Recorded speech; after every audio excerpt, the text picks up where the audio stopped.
জানাই আমাদের সকল ছাত্রীদের এবং ছাত্রদের।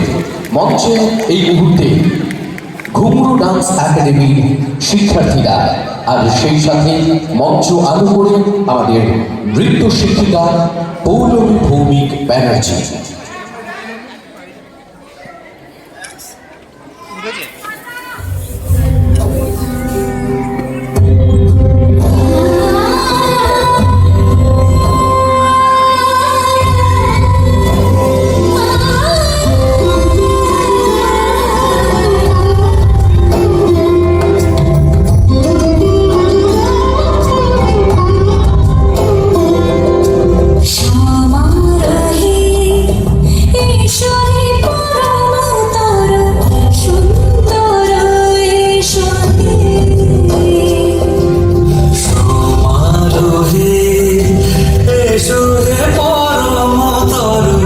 সুন্দর এসো